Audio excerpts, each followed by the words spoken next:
Yes. What's your life all about? I don't know what my life is all about, but I know what I want it to be all about. What do you want it to be about? Like I really want it to be like being a child of God, like being childlike with God. Because I noticed, like, just with this assignment of not thinking about myself, and it was just insane. My sister even pointed it out. She was like, "You complain so much, and you don't, and you're not really showing signs that you trust God because you're complaining so much instead of behaving like you know it's going to get taken care of." Right. And I'm like, she's so right, because like, it's like I expect God to showcase his wonders, and I throw another problem at him, and I'm like, okay, well, what are you going to do with that? Like, what are you going to do now? But it's like I would just want to be naturally be a little girl of God instead of just having just a tower of problems for him to solve. Okay. So you want to be a child of God. Yes. Don't ever want for that again. Shame on you. But how is that shame on me? I'm really wanting just that peace of just knowing and really knowing that yes, I have these problems, but I know that it's going to be solved because God has it. But if you know that you're a child of God, you would know that you have no problems.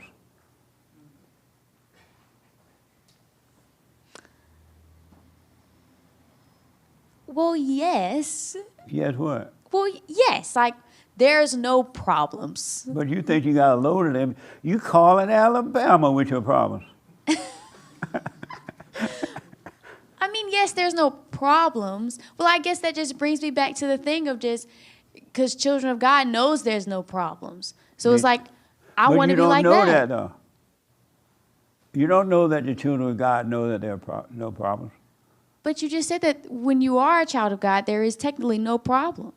But there are no problems, but you don't know that yet. Because you want to be a child of God. Why do you want to be a child of God? Because it just seems like life is so much easier when you're not. That's the raw reason to be one. What the? Well, I mean, yes. You're trying to use God. I mean, isn't that why he's here? He wants us to depend on him and to rely on him. So why don't you do it? But that's what I want. But do it. That's what I've been trying. Like, that's what I want my life, exactly. Like, that's what I want my life to be like, but it's just so difficult. But don't ever want to be a child of God again.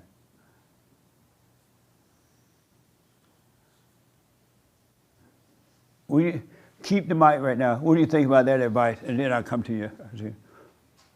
What do you think that advice and don't want to be a child of God? I don't know. I can relate because I've definitely. To her? Yes, I can. In I what can way? relate with that thought. And Of that, what? Of asking God, "Hey, I'm not right. Just come on, bring me under your wing. Just do it. I'm tired of this. Like, what else do I have to do?" I've definitely been in those situations where I'm pleading like that. You had to asking. beg the Lord. What's that? You've been begging the Lord. You've Sometimes. been begging God. Sometimes. Like, what else I have to do, God? Come on. Right. Like, what the? Right, because I don't know what I'm even asking for, but I'm asking for him to take care of it. Like, just go ahead and show me that light bulb or whatever it is, whatever I need to see. Just show it to me. I'm ready. All the. See the devil telling him to say Yeah. the same thing to God.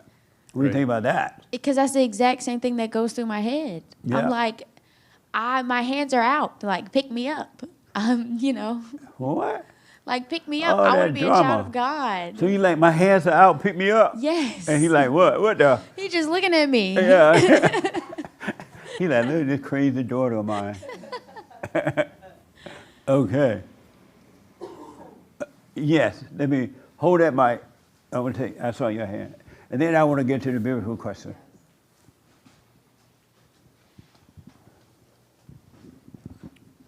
I can totally relate to what everyone is saying. In what way? You say this quite a bit, Jesse, and lay down your weapons is what you have to do. It's like everything has been won. It's already there. And I struggle with this too, so I'm not trying to act like I'm holy or nothing, but it's like we're trying to will this stuff, something that I'm gonna make this happen, I'm gonna do this, and it's already been done if you just fall back, relax, and stay in the present. And I know that it's cliche, of course, but it's like. And why are you still struggling if you know the truth about it? I look at it as just like they say, doctors practice medicine. They say it's a practice because it's a ever-evolving thing that's always happening. So I always have to keep my eye on I never think that I've arrived or I'm, holier than thou. It's a ever-going thing. I'm always watching myself. So if something happens, let's say I think about myself, I just say, oh, okay, I thought about myself, and I move forward. I keep going. I don't sit in that and say, man, I'm always thinking about myself. I'm really trying to practice lay my weapon down because the battle's been won. The war's been won already. I don't know if that makes sense at all. Do you understand you don't need to fight with anything or for anything? That makes a lot of sense. How about you? You understand that? It makes sense. Okay. He said it makes sense. I don't know where to mic people. But, and so why don't you stop fighting and I want to be a child of the Lord. Who is saying that you want to be a child of God? Who's telling you that? I mean, I want to say the devil, but I do. Like, I do want, because I see the agony it is that I live in. But what made you think that you're not already a daughter of God? Because, well, if I was, I don't think I would be attached to this agony. I don't mean to laugh, I'm saying.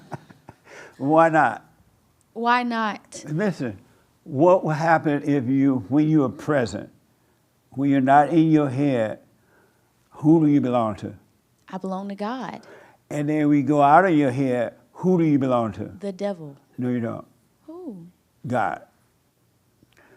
It's like you walking down the straight and narrow, the road, you're on your way back from California on the 10 freeway going to Alabama, right? And then one day you get off the freeway and go in the wrong direction, right? But you're still on your way to Alabama. And you get back on the road and you're still on your way to Alabama. You're still a child of God. You just deviated into your mind. That's all happened. Okay. Repeat that. So you're saying that I am in the car of God. Yes. I'm in his car. Yes. And I'm on the way to like where he is. Yes. To heaven. It's just sometimes I fall asleep That's and it. the car is off the road or something. Right. But I'm still in that direction going to where he is. Yes. That makes perfect sense. You are already a daughter or a son of God. You just deviated away into the darkness. You went down the wrong road. If you never veered off the right road into your thought, you will always be with him too. You will walk with him. You will be with him. But you get off. You deviate sometime on the wrong path. You just get off the road. You go out of the light into the dark pathway. That's all you do. But you're still a daughter of God. You don't have to be big, God, I just want to be your daughter. Satan's doing that to make you think you're not. And that's what you think when you're in your thought, that you're not a daughter or son of God. You are a son or daughter of God. All of your sins have been forgiven, and you are now one with the Father. That's why when you're present, you know you're with the Father without even thinking about it. And life is easy. And the burdens are light. No problem. It's only when you get in here you think you're not with the Father, because Satan's telling you that. You have no reason to feel guilty or worried or sad or anything. That's very clear. Do y'all see that? Who don't see that? All you've done is deviated off the path. That's all. If you never deviated from the past, that's why I'm trying to, day and night, trying to help you guys, give you something to remember to stay on the path. The worst thing you can do is to forget to be present. Because you go off into the darkness, now you think God don't love you. And you're a bad person, and you're a sinner, and you're this, you're that. You just deviated with the devil. And that's why the devil works so hard to get you to leave the light and go on that dark path. So he can deceive you. You don't need to be crying to God and whining and begging. I just had to beg the Lord. You don't have to do that. It's been done. Christ done it for you. All you got to do is give up the ego. You got to die, and once you die from that, and you will if you stay with it, you will never deviate again off the road. It will be impossible to get off the road. And so that's what we're all working on here. Stay with it. You're going to see it get lighter and brighter and brighter and brighter. More light, the more you leave yourself open for the light, the more light you will get. And it gets brighter, and the more you get, the more you want. So you don't have to be begging the Lord. That makes sense. It does? Yes, just, it really does. Just know the devil wants you to do that. He's trying to keep you away from the light. That's why we talk about the devil all the time, so you can stop believing him. And you'll find, man, you're a son of God already. You are a son of God. Amazing, huh? And then when I ask, what your life is all about, I realized this week during the counseling service that people think their life is about their happenings. They think whatever's happening in their life, they think that's what their life is about. Oh, I'm working hard. I'm going to be all rich, and I'm going to be independent. I'm going to be the girl go-to. You know what I mean? Or somebody die. Oh, I lost my daddy today. I lost my mother today. I lost my wife today. I lost my husband today. Oh, I lost my girlfriend today or my boyfriend. And you think it's happening to you, and it's not. You call that your life. Oh, I lost my job today, and I don't know what I'm going to do. It happened to me. What is happening to you is not happening to you. Life is not about what's happening in your life at all. Zero. And so stop identifying with that. It's just an outer situation that happens. It's like when you lose your little reputation. You thought that people thought you were important, and then you find out that they don't think you're important. They never thought you were important. They were just doing that because they needed to feel something about you so they can feel something about themselves. You ain't never been that important to no one. Zero. Not even the Arabs. No one. Iranians. Same thing. Do you understand your life is not about your happenings? And when you lose something or someone in life, don't think that happened to you. It happened to them. It didn't happen to you. So don't be on the phone, oh, my poor mama died today. Oh, my dog. People cry over animals dying. No one here ever done that. But, oh, my cat died. My dog died. Oh, Lord, what am I going to do? That's dumb. It didn't happen to you. Your life is not about your happenings. You have a much higher life than that. You have a real life above that. So it's not about your happiness. So let the people say what they want about you. Let them leave, come or go if they want to. Let people die. Let people be sick. It's not your life. And it's not happening to you. Your life is not about your happenings. Anybody disagree with that? Happen. Whatever happens in your life. Oh, I thought you were saying happiness. Happening. H-A-P-E-N-I-N-G. Yes! I spelled it. Do you understand? I'm not saying happiness. Happening. The situations that are happening in your life. That's not your life. That's not your life. It's not about what's happening at all. It's way above that. These things are just happening on the lower level. So when these situations happen, stop calling them, stop identifying with them. And don't be like this young man there. He lived with his brother. This lady beating him up.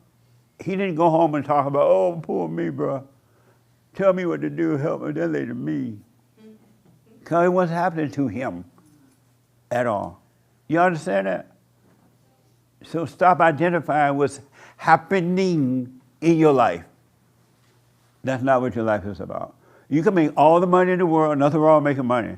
You need money to function on this earth. God gave you the ability to make money so that you can feed your body, have a roof over your head, do your thing. But that's not your life.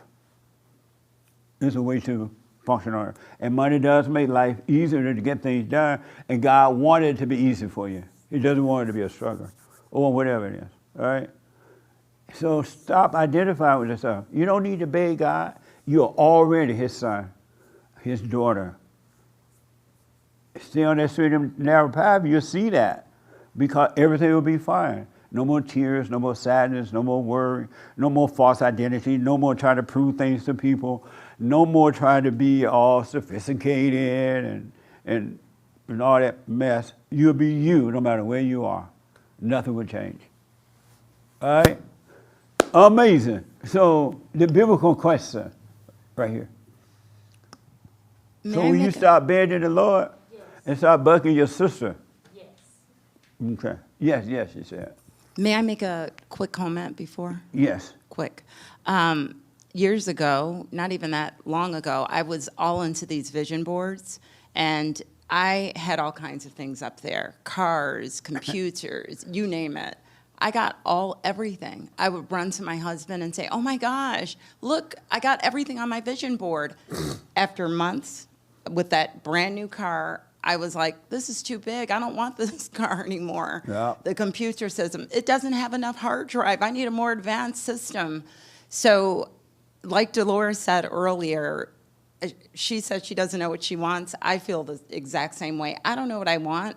And God could have something far beyond what we even have in our imagination. So now I'm just staying present, doing the silent prayer, sound like a broken record. But now the things that are coming, I still have the money, like Dolores' daughter was saying. The things are still there, but they're from God, and Yes. it's a different. It's a different vibe. It's a different feeling altogether when it's from God. So now to the biblical question. Let me just add to that. Okay. I'm about to tell you something that I'm black and real slow. I had no idea. And I'm telling you the truth. I had no idea that I am a part of this whole world. Heaven and earth and me are all the same. And when God created heaven and earth and us, he made us all one with that. We don't know it because no one told us, first of all. And then we forgot by deviating from the light into the darkness. But everything already belongs to you. You are from the Father. You are, as Christ came from God's idea, God thought of Christ because Christ was already in his mind. He thought of Christ and he made it as this. Same thing with you. We are the minds of God, and everything that in this earth belongs to God. It's the mind of God, and so are we. So we're really all one with the whole world and the earth above. And that's why when I was talking to my uncle the other night, it seemed weird that sickness is in his body. And I was asking him about it because his sickness is coming from thinking that he's sick. There's no sickness in God. Meaning that if we never thought or had never thought of sickness before, we would never get sick. But we've been trained to be sick. We got the nurses and the doctor to confirm our sickness. We have pills and everything to confirm our sickness. But we only think it that we're sick, and that's why we get sick. It's only in the mind, and that belongs to Satan, not to God. In him there is no sickness. We are created in the image of God. Whatever he thinks is who we are.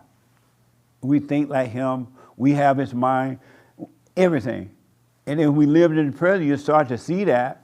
And the more you see it, the more you're going to want to stay home with the Father. And I had heard people say like, oh, some Christians say, oh, they hear the preacher say, oh, when you walk outside, look at the flowers, look at the earth, you're going to see God, right? And then they be like, oh, I looked at the flowers, and I looked at the trees and the birds and the bees, and I saw God. And I realized they were lying. They didn't see God. They just said it because the preacher said it. I want you to know you can see this for yourself, but you got to stay present. You got to stay in the light. You got to know where you are and what you're doing at all times. And that don't take any effort. It just take awareness, not deviating into the mind. Isn't that amazing? We have everything, we own everything, and we are everything. The plants, everything. But you don't believe it because you believe the lie all your life. And you've been begging God, oh God, please. You don't need to beg the Father. He loves you. He's already given you everything.